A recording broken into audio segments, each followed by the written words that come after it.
یہ میرے آقا علیہ الصلوۃ والسلام کا فرمان اقدس ہے۔ اور اس کے علاوہ ایک اثر نقل کیا ہے۔ یہاں پر ایک چیز ذہن کے اندر رکھیں کہ آگے اور چیزیں کافی آئیں گی، تو میں ایسا ایسا آپ کو یہ بتاتا چلوں۔ حدیث پاک اسے کہتے ہیں کہ جس کے اندر واضح طور پر یہ موجود ہو کہ حضور نے یہ فرمایا، اسے حدیث پاک کہتے ہیں۔ اور جو صحابی کا قول ہو اسے حدیث موقوف بھی کہتے ہیں، اور اسے اثر بھی کہتے ہیں۔ اثر کی جمع آثار آتی ہے، یعنی کسی صحابی کے قول کو یا تابعی کے قول کو کیا کہتے ہیں؟ اثر۔ حدیث موقوف بھی کہا جاتا ہے اور اثر بھی کہا جاتا ہے۔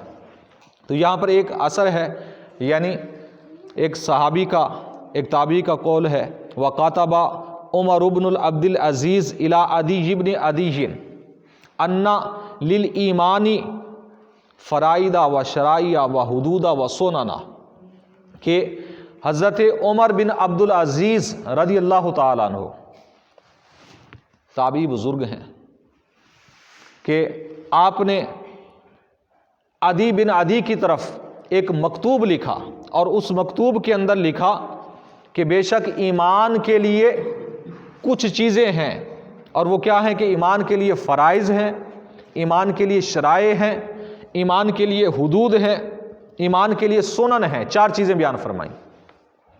فَمَنِ اسْتَكْمَلَهَا اسْتَكْمَلَ الْإِيمَانَ، جس نے ان 4 چیزوں کو مکمل کیا اس کا ایمان مکمل ہوگا۔ اور فرمایا وَمَن لَّمْ يَسْتَكْمِلْهَا لَمْ يَسْتَكْمِلِ الْإِيمَانَ، اس کا جس نے ان 4 چیزوں کو مکمل نہ کیا اس کا ایمان مکمل نہیں ہوگا، اس کا ایمان مکمل۔ اب یہ بات سمجھنے کی ہے کہ 4 چیزیں بیان کی گئیں۔ کتنی چیزیں؟ 4 چیزیں جس بندہ مومن کے اندر پائی جائیں وہ پکا مومن ہے، کامل مومن ہے، پورا مومن ہے۔ اگر 4 میں سے ایک بھی کم ہو تو وہ پکا اور پورا مومن نہیں ہے۔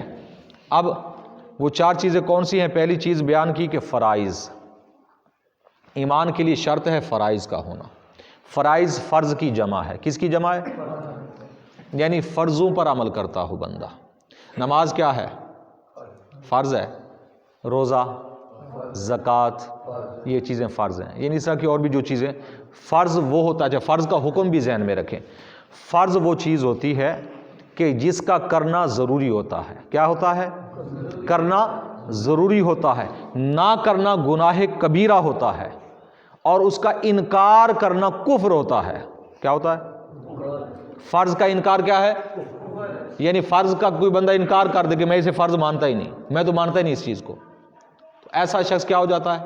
کافر۔ اس کا مسلمانوں کے ساتھ تعلق، یہ فرض کا حکم ہے۔ فرض کا یعنی ہاں سستی سے نہ کرے تو اسے کافر نہیں ہوتا، گناہ کبیرہ کا مرتکب ہوتا ہے۔ تو یہ فرض کا حکم ہے۔ یہ کیا ہے؟ فرض کا حکم ہے۔ تو فرض پر جو بندہ عمل کرے، فرضوں پر، فرضوں کے بعد دوسری چیز بیان کی گئی وہ شرائع۔ شرائع کہتے ہیں، شرائع شریعت کی جمع ہے، شریعت کی جمع ہے۔ ایمان نماز کی جو صفات ہیں اس کو شرائع کہتے ہیں۔ زکوٰۃ کی صفات کو، یعنی اس کے جو احکام ہیں، آسان لفظوں میں سمجھیں۔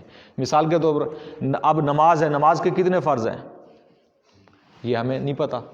نماز کے اندر پھر فرض ہیں، یعنی جو چیزیں نماز کے لیے شرط ہیں، نماز کے صحیح ہونے کے لیے، نماز کے صحیح ہونے کے لیے 12 فرض ہیں۔ نماز کے صحیح ہونے کے لیے کتنے فرض ہیں؟ 12 فرض ہیں۔ سب سے پہلے اس کے نماز کے صحیح ہونے کے لیے طہارت،